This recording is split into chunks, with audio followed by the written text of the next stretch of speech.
A very good morning to all of you, and this is Vijay Singh, and I am going to discuss with you financial accounting, unit second. The topic is redemption of debenture. This is a fourth lecture of regarding this redemption of debenture, and in that particular session, I discuss with you redemption by payment in installment. तो जब redemption हम payment in installment यानी कि अलग अलग टुकड़ों में जब हम करते हैं तो उसको payment in installment कहा जाता है. तो बेसिकली जो redemption है वो क्या आता है. इससे पहले हमने पिछले लेक्चर में आपको जो प्रीवियस लेक्चर था उसमें हम रिडेम्पशन इन लमसम की बात हमने की थी. तो now I am going to discuss with you the redemption by payment of in installment. So first of all, you just understand about that the redemption by the payment in installment is what? Whereas as per the terms of issue, the debenture are to be redeemed in installment beginning from the particular year. ठीक है. तो generally जो it is the term of issue, तो means जब भी हम debentures को issue करते हैं तो उस समय ही हम ये बता देते हैं कि आपके जो डिवेंचर्स वो किस तरह के रिडीम होंगे. तो redeem means if the debentures will be redeemed in instalment, तो that the term of issue and the debenture are redeemed in instalment beginning from the particular years. So basically actual अगर हम बात करें तो debentures to be redeemed are selected usually by drawing of lots, draw of lots and redemption to be made either out of profit or the capital. तो generally जो redemption होता है वो या तो आउट ऑफ प्रॉफिट होता है या फिर आपका जो है कैपिटल से हम उसको देना पड़ता है, आउट ऑफ कैपिटल हमें इसको देना पड़ता है. तो यहाँ पर आपको जो एंट्रीज हैं वो ध्यान रखनी पड़ेगी. इफ रिडेम आउट ऑफ प्रॉफिट, अगर जो रिडेम्पशन है वो आउट ऑफ प्रॉफिट किया जा रहा है तो then these entry will be made. The first thing is statement of profit and loss account debit. अगर प्रॉफिट से आप कर रहे हैं तो यहाँ से आपका पैसा जाएगा statement of profit and loss account debit to redemption debenture redemption reserve account, DRR account जिसको हम कहते हैं. तो to debenture redemption reserve account यहाँ पर हो जाएगा क्रेडिट. फिर इसकी एंट्री बनेगी debenture account debit to debenture holders account, यानी कि डिवेंचर को हम क्रेडिट करेंगे डिवेंचर होल्डर के नाम से जो पेमेंट किया जाएगा. फिर debenture holder account debit to bank account, फिर इसका हम जो है पेमेंट कर देंगे. तो ये ड्यू हुआ और उसके बाद इसका पेमेंट हो गया.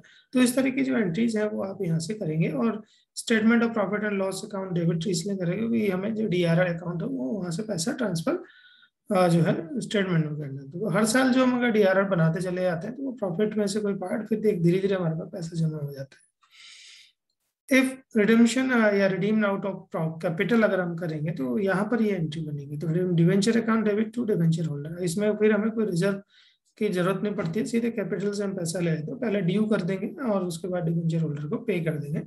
तो debenture holder account debit to bank account की एंट्री यहाँ पर क्रिएट हो जाती है.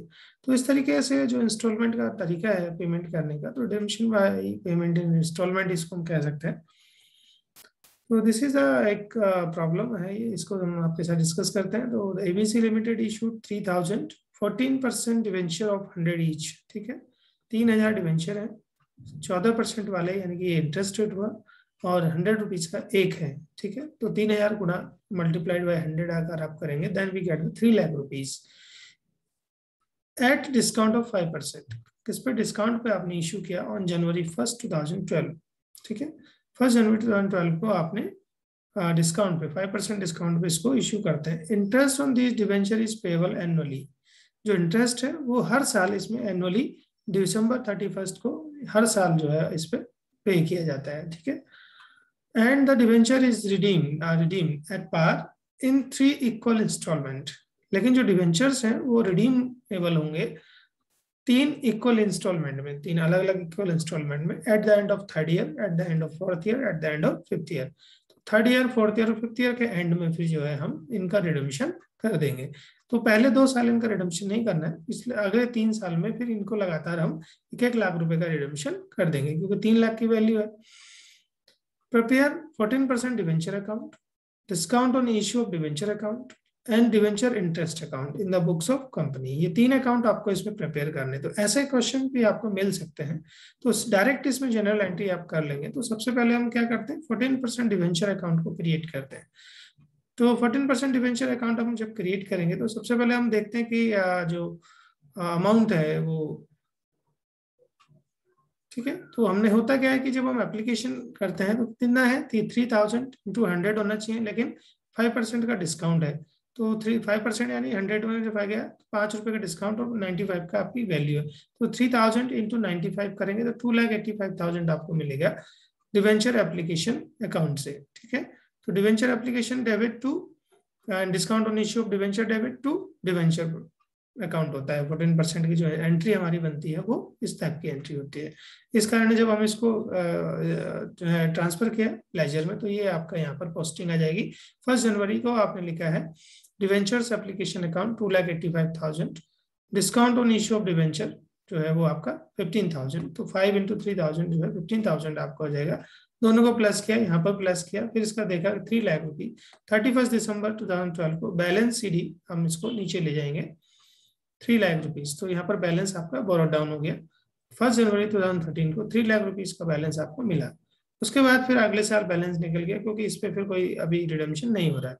31 दिसंबर को फिर बैलेंस आपने निकाल लिया, तो ये बैलेंस फिर अगले साल 1 जनवरी 2014 को बैलेंस BD करके 3 लाख रुपीज लाया। अब इसे यहाँ क्या करना है, at the end of third year के एंड में आपने क्या करना है, इंस्टॉलमेंट यानी पहली इंस्टॉलमेंट जो है इक्वली, उसने लिखा है इक्वली इंस्टॉलमेंट, इक्वल में यानी 1-1 लाख रुपए की जो इंस्टॉलमेंट है वो पेमेंट करनी है। तो यहाँ पर हम पेमेंट करेंगे, किसको पेमेंट करेंगे, 14% डिवेंचर आपके जा रहे हैं।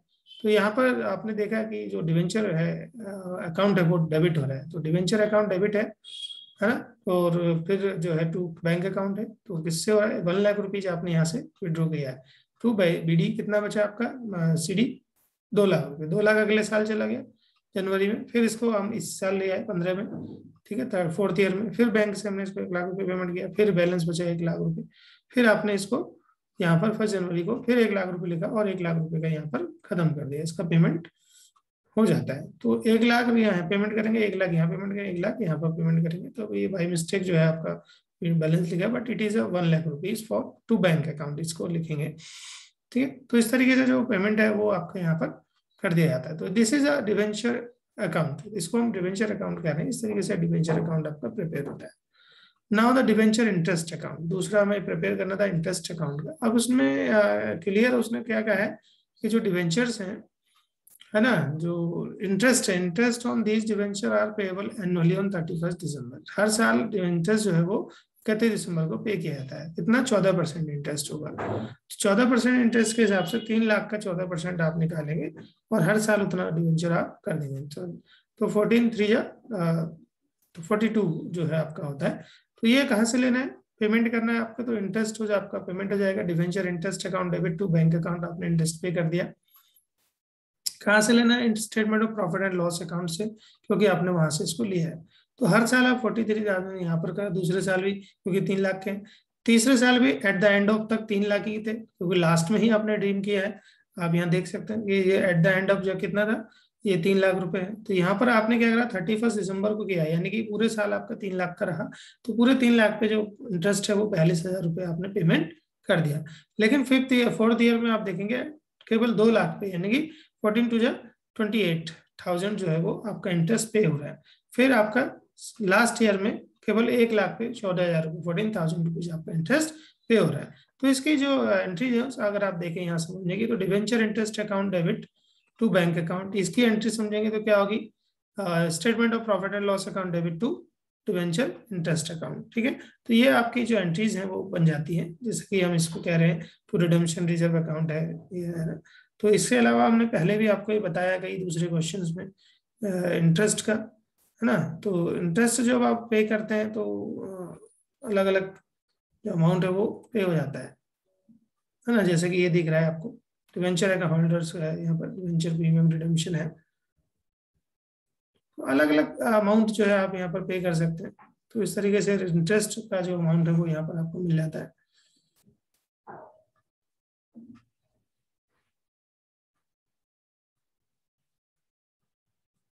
तो then the discount on issue of debenture account आपको प्रिपेयर करना है। तो डिवेंचर इशू और डिवेंचर अकाउंट अगर आप पेमेंट कर देंगे तो ये क्या होता है, बेसिकली जो डिवेंचर इशूड अकाउंट होता है वो यहाँ पर आप लिखेंगे। तो ये 1 जनवरी को आप लिखेंगे, क्योंकि 1 जनवरी को डिवेंचर इशू डिवेंचर अकाउंट जो है वो आपका डेबिट होता है, डेबिट टू, उससे हम डेबिट करते हैं इसको। तो जैसा कि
तो discount on issue of debenture account आप यहाँ पे प्रिपेयर कर लेंगे। तो यहाँ पे discount on issue of debenture account जहाँ पर डेबिट होगा तो बैलेंस हो जाएगा।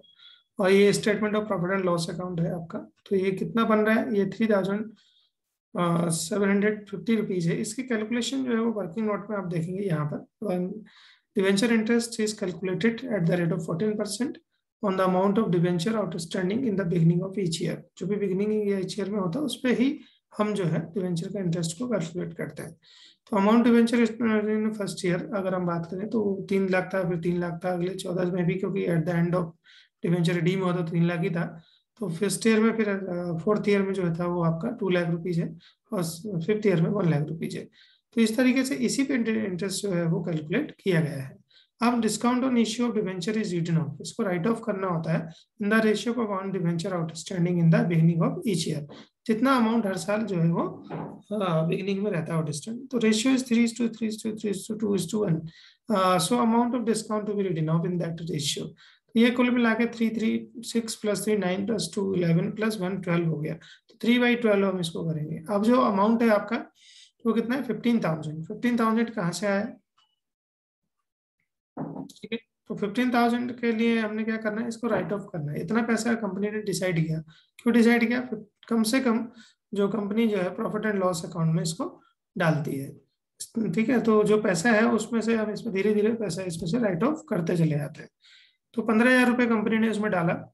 15,000 क्यों डाला, क्योंकि जो डिवेंचर्स थे उसका जो आपका जो प्रॉफिट एंड लॉस अकाउंट है ना, तो ये 50% है जो है सेबी की गाइडलाइन के हिसाब से कम उसका जो रिडेम्पशन है वो ये discount on issue of debenture जो है वो 15,000 रुपये का डिस्काउंट है। तो उसका अमाउंट के बराबर ही हम इसको वहां पर राइट ऑफ करते चले आते हैं। तो इस अमाउंट को राइट ऑफ करने के लिए जो अमाउंट है हमारा वो कितना है, 15,000 रुपये। फिर 15,000 रुपये का जो डिस्काउंट का अमाउंट है उसको हम क्या कर रहे हैं, profit statement of profit and loss account में राइट ऑफ कर रहे हैं। राइट ऑफ करने के लिए आपने अभी अपने फॉर्मूला बताया, इस टाइप से आपको करना है। 3/12 पहले साल में, फिर दूसरे साल में 3/12, तो 3,750 3,750 3,750। फिर फोर्थ ईयर में 2/12 है तो 2,050 फिर 100 एंड लास्ट में जो है 1,250 रुपीज आपको मिल जाएगा। तो इस तरीके से जो अमाउंट है वो यहाँ पर हम लिखेंगे। तो statement profit and loss account, ये पहले साल में 3,750 है तो 11,250 बैलेंस बचा वो यहाँ आ गया 1 जनवरी 13 को। फिर 31 दिसंबर को ये लिखा हमने तो 3,750 फिर आ गया। फिर आपका बैलेंस बचा 7,500 रुपये। फिर आपका 31 दिसंबर को फिर लगाया 3,700 रुपये। 3 साल तक ये कंटिन्यू लगेगा, क्योंकि बिगनिंग में यही है। और फिर 3,750 बचा। 3,750 में अगले साल फोर्थ ईयर में हमने 2,500 रुपये का statement of profit and loss account में राइट ऑफ कर दिया। फिर जो 1,250 बचा, फिर फिफ्थ ईयर में 1,250 भी राइट ऑफ कर दिया। तो इस तरीके से राइट ऑफ जो है वो आपका किया जा सकता है। तो ये जो है 3 तरह के अकाउंट आपके बने। पहला आपका डिवेंचर अकाउंट 14% डिवेंचर अकाउंट, दूसरा डिवेंचर इंटरेस्ट अकाउंट, और तीसरा discount on issue of debenture account. तो अलग अलग डिवेंचर इस टाइप के क्वेश्चंस भी आपको हो सकता है, मोस्ट प्रोबेबली कभी पूछ लेता है एग्जाम में। तो be ready for that and keep in mind. तो this is all about today's lecture. So I hope you understand. Thank you very much.